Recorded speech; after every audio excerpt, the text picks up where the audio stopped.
Greater Noida में भूमि दरों में लगातार बढ़ोतरी के बीच अब किसानों के मुआवजे को लेकर सवाल खड़े होने लगे हैं। जेवर विधायक धीरेन्द्र सिंह ने किसानों के हितों को लेकर प्रशासन को एक विस्तृत पत्र भेजा है। धीरेन्द्र सिंह ने नोएडा, ग्रेटर नोएडा और यमुना प्राधिकरण क्षेत्रों में किसानों को मिलने वाले मुआवजे और सर्किल रेट बढ़ाने की मांग उठाई है।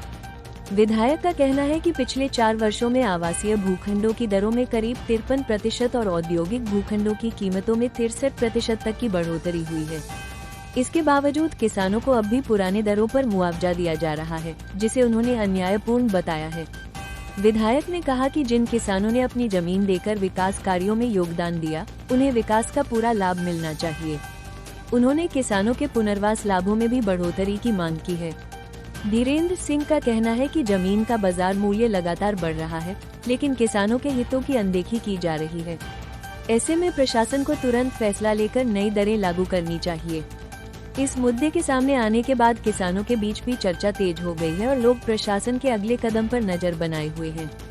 गौतम बुद्ध नगर के जो भी औद्योगिक विकास प्राधिकरण हैं, वो अपने भूखंडों के रेट बढ़ाने के लिए स्वयं ही बोर्ड की मीटिंग करने के बाद उसे लागू कर देते हैं, क्योंकि उनका कहना है कि हम स्वायत्तशासी संस्थाएं और हमारे अपने नियम और उपनियम हैं।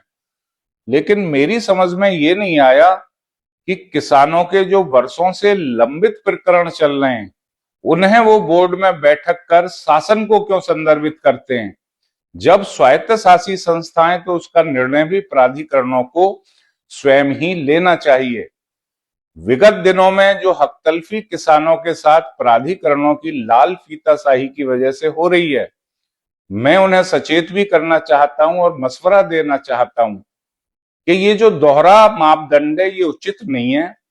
जिन किसानों की जमीनों पर ये विकास की सारी योजनाएं चल रही हैं, ये प्राधिकरणों का नैतिक दायित्व बनता है कि वो किसानों को मिलने वाले लाभ शीघ्रता से अपनी बोर्ड बैठकों में पारित कर दिलवाएंगे, ऐसा मेरा मानना है।